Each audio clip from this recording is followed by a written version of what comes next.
right, what's up, everybody? Welcome into A Bettor Morning presented by Rival Fantasy. I'm your host, the fantasy executive, Corey Parson. You already know how I get down. You know what I'm saying? League winner, no cap Corey, championship Corey. You know what I mean? Whatever you want to call me, fantasy executive. Good morning, everybody. How you feeling today? Coming up on the program today, a little bit later on, we'll get into some Rival Fantasy action. I keep cashing out over there. You need to be like me and cash out over there as well. I get that email. Congratulations, you've won. You need to be like me, so make sure you play on Rival Fantasy. Getting to some injury stuff, some waiver wire stuff. Obviously, big injury to discuss last night. We'll get into that in a second as Nick Chubb goes down. But last night, we were blessed with two Monday Night Football games, one between the New Orleans Saints and the Carolina Panthers, the NFC South matchup, one between the Cleveland Browns and the Pittsburg Steelers, an AFC North matchup. And I want to start with the game between the Saints and the Carolina Panthers. And, you know, I was real heavy, real big on, right? Well, first of all, let me tell you, the under cash, 39.5, the under cash, and New Orleans was laying 3. That pushed. The Carolina Panthers are going to lose every game by 3 this season, more than likely. They're always going to be like a 3-point underdog, and the game will always be lost by 3 points. Nothing really much in this game to really discuss. I mean, I think this game played out like how people figured this game would play out. But Olave was straight. He's solid. He's a top fantasy asset. Derek Carr is mid. The whole Saints is mid besides Olave, and they got some decent players on defense. You know who's below mid? The head coach of the Carolina Panthers, Frank Reich. If you have a problem protecting the quarterback, why are you sending 5 people into the route? Shouldn't somebody be left behind to help protect the quarterback? Because you can't scheme the offensive line, Frank Reich. Got to tell the truth, Toronto Dave. Frank Reich can't scheme the offensive line. And you see, I'm a big Bryce Young guy, and everybody knew I was a Bryce Young supporter. And I was a guy saying, hey, Bryce Young, rookie of the year. Bryce Young is going to be fine. Carolina's going to be in the mix to win the to win the NFC South.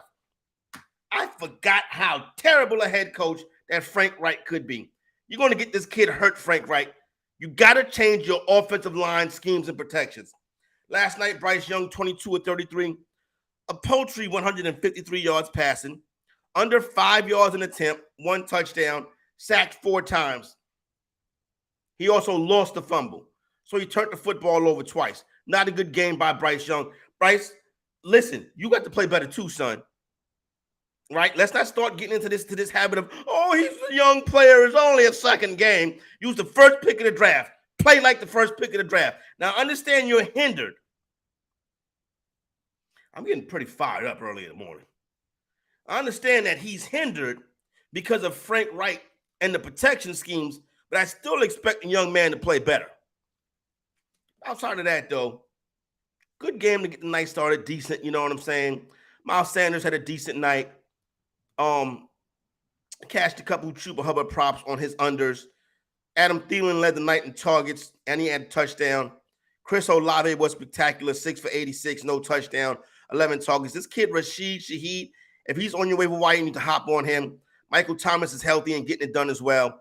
Now, the running leaves a lot to be determined with these guys, you know, Jamal Williams and Tony Jones and Taysom, whatever. A whole bunch of stiffs, if you ask me. You got to get Alvin Kamara back. So that was game number 1. I think that you see that the Saints, who are the Saints are 2-0, right? They've won their first 2 games. The Saints are the most fugazi 2-0 in NFL history. The Saints ain't good. They've played weaker opponents. When they get a chance to step up against somebody big, they're going to get the doors blown off. The Saints are not up there with the Niners, the Cowboys, and the Eagles. The Saints are I hate to keep picking on the Lions, but the Saints are like with the teams in their division and like the Packers and teams like that. That's where the Saints at. They down there with the Rams and the Cardinals. They're not legit NFC contenders. Don't let the 2-0 record fool you. Heather, pray for me, Heather, because it's 9:30 a.m. and Fantasy Executive is already warmed up. Toronto Dave, say a prayer for me because fantasy executive already warmed up. And I think I'm getting ready to go nuclear. You know what I'm saying? Because last night, watching this matchup between the Pittsburg Steelers and the Cleveland Browns, and I specifically said to myself, it's 2 Monday night games on. I want to see my man Bryce Young, but I got a lot of season to see my guy Bryce Young. I'll probably go see him play later on this year. You know, the Panthers play not too far up the road from me, less than 2-hour travel. You know what I'm saying? To go see the Carolina Panthers. I want to start off with the Pittsburgh Steelers. Kenny Pickett. I'm a big Kenny Pickett guy. Didn't look good last night, right? 15 to 30, 222, but at least he was driving the football down the field. Shout out to George Pickens. For the first time in his career, George Pickens did something exciting in an actual football game, now on the practice field. So that's growth. That's development for George Pickens. Like, we all like to see, oh, George Pickens with the great catch. George Pickens sideline. It always happened in practice. Last night, George Pickens showed his talent in the game. Shout out to George Pickens. You can put him in your starting lineup and feel comfortable about it. You know what I'm saying? Kenny Pickett, decent, not great. Interception, turned the football over. Saw a great tweet last night about Jaylen Warren and Najee Harris. We are at the point in Pittsburgh. Now, mind you, it's still early in Harris' career, where it's like Ezekiel Elliott and Tony Pollard, where your eyes, we're going to talk a lot about eyes in the next couple of minutes.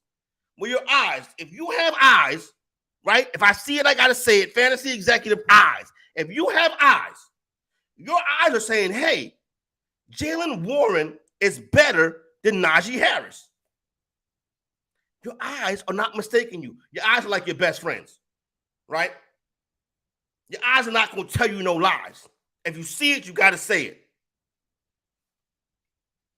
Toronto Dave, my eyes clearly see Najee Harris, Jaylen Warren is better. Feel pretty good about that. Jaylen Warren should start popping up in starting lineups if he's going to get this kind of production. He runs the football more effectively, if you ask me, and he's much more explosive in the passing game. Harris is a 0 in the passing game. Really, the Pittsburgh Steelers passing attack is George Pickens and Jaylen Warren. That's it right there. Now, on the other side of the football, Amari Cooper, 10 targets. Amari Cooper is a beast. There's no denying him. You know what I'm saying? He is underrated asset. He's a good player. He's a professional. I'm a big supporter of Amari Cooper. Wish he was still a Dallas Cowboy. David Njoku, who I don't trust, caught all 4 of his targets for 48 yards. Right? Now, the big story of this game right here is the injury to Nick Chubb. And, you know, thoughts and prayers go out to Nick Chubb. I'm not the type of guy, I don't watch, like, bad injuries. Like, it's not for me. Like, when they was like ESPN is not going to replay the injury, I was like, you know what? I don't want to see it. If they're not going to play it, I for certain don't want to see it. I don't like, when Paul George got hurt, Joe Theismann, some of the great gruesome injuries, not great, but some of the gruesome injuries in sports history, my stomach can't handle it. But you know what's so funny, though? They say, okay, we're not going to show it. Then I open up social media and the first thing to pop up is the damn injury. So I have to scroll past that because I don't want to see that. My stomach can't handle it. The fantasy executive has a weaker stomach when it comes to injuries. But Nick Chubb is out. Nick Chubb is down. Nick Chubb is out. Nick Chubb, the Cleveland Browns' best player, will not be seen for the rest of the season. Nick Chubb is a fantastic running back. He's tore his knee up 3 times now. If Nick Chubb was never would have got injured, he could have been the greatest running back in the history of college football. That's the kind of running back Nick Chubb is. Go back and look at what Nick Chubb did at University of Georgia in a committee. Would have torn ACL at one point. But prayers to Nick Chubb. Hope he feels better. Hope he gets back out there. I'm a big fan and supporter of Nick Chubb. But Heather Klein, you've heard me say this before. When the best player on the team gets hurt, or a player on the team gets hurt, the quarterback has to step up. I specifically wanted to watch the Browns and the Pittsburgh Steelers because I wanted to put these same eyes right here These same eyes that see that Jalen Warren is better than Najee Harris, I want to put these same eyes on Deshaun Watson. I want to get a good look at Deshaun Watson. And guess what? I've made a decision. I've came to a conclusion. Deshaun Watson sucks. And I know nobody wants to hear that. You know what they say about the fantasy executive? I don't like black quarterbacks. They're going to be saying that again this time, right? Because if I see it, I got to say it. If these eyes see it, I got to say it. Deshaun Watson sucks. Oh, well, no. Fantasy executive, we haven't given Deshaun Watson enough time. Sure we have. He's had 2 full training camps, and he's played 8 games. 2 full training camps and played 8 games. What do y'all want? You want the guy to play in Braille? What do you mean we haven't seen enough yet? Yeah, we've seen plenty. We've seen turnovers. We've seen poor performances. A fumble last night. Turned the ball over last night. This guy can't do anything like he used to do. He used to be an electric, dynamic playmaker. Right now, he's Jacoby Brissett. He's Tyrod Taylor. My eyes are not deceiving me. Deshaun Watson sucks now. Have a homegirl from Houston text me last night. She goes, man, that game was fun. I said, listen, your boy sucks. Who? She goes, I go, Deshaun Watson. She goes, oh, no, he needs time. No, what do you mean he needs time? My eyes are not lying. My eyes don't deceive me. You can't say the player needs time when there's actually, listen, playing quarterback in the NFL is tangible.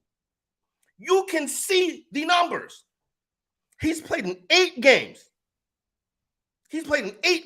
Right? In those 8 games, he has 9 touchdown passes and 7 interceptions. That's not good. That's not acceptable, right? His completion percentage is under 60. His yards per attempt is under 6. Let me repeat that. His completion percentage is under 60. His yards per attempt is under 6. That means he is completing less than 6 and 10 passes for people that's only 5 yards away from him. That's not an elite NFL quarterback. That's not $245 million in guaranteed money. That's Jacoby Brissett. That's Zach Wilson. That's Tyrod Taylor. Deshaun Watson don't have it no more. My eyes are not deceiving me with Deshaun Watson. We don't need to see it no more. It's over. It reminds me, I was watching Gil's Arena a couple of weeks ago. And Gilbert Arenas said when he had the gun incident in Washington, right? Suspension, all that, and the suspension happens. When he came back from the suspension, right? When Arenas came back from the suspension, he said the gun incident had affected him so bad, his game changed. He didn't want to leave the house. He was embarrassed to be outside in public. He would go in the house, draw the blinds, close the window, didn't want to be seen. Deshaun Watson is going through the same thing right now. The player is not mentally there anymore. The Cleveland Browns made a huge mistake giving this guy $245 million. It's not going to happen. Deshaun Watson, if he's your starting fantasy quarterback, go get Jordan Love. Go get a new one. Hell, go get Mac Jones. Mac Jones putting up numbers this year. But Deshaun Watson ain't it.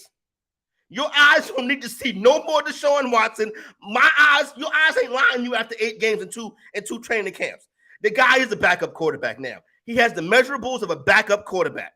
If you need a good backup, put Watson on your bench. You need a starter, you got to go get somebody else. Sorry, I had to get that off my chest. I hate to be hollering and yelling early in the morning. Thoughts on Dameon Pierce? Should I trade him for Mostert? If you can, I would do that. I like the way Mostert is running right now. You want to get your fantasy football questions answered, or you want to get a jump or a head start, or you want to get on top of the fantasy football game, you want to start a 7-day free trial of Fantasy Alarm's All-Pro subscription, get all the Week 3 DFS content and picks for free, go to fantasyalarm.com/NFL and check their Thursday night football best bets and showdown slate strategies. Whatever you do, don't put Deshaun Watson nowhere near any of your lineups. He sucks. I got to reason with you people. If I see it, I got to say it. Better Boss is agreeing with my fantasy advice. Disagreeing with my fantasy advice, but I love it. But I just like the speed and the explosiveness that Mostert has in his game. Dameon Pierce is just a guy, as my buddy and good friend John Hanson. I need to holler at John Hanson. I haven't talked to him. Does Deshaun Hanson still do the fantasy zone? I know, Heather. He's a big Justin Fields fan. We've had this conversation about him and Justin Fields before, and it's not. And unfortunately he's wrong on Justin Fields as well. Waiver wire, right quick. Excuse me.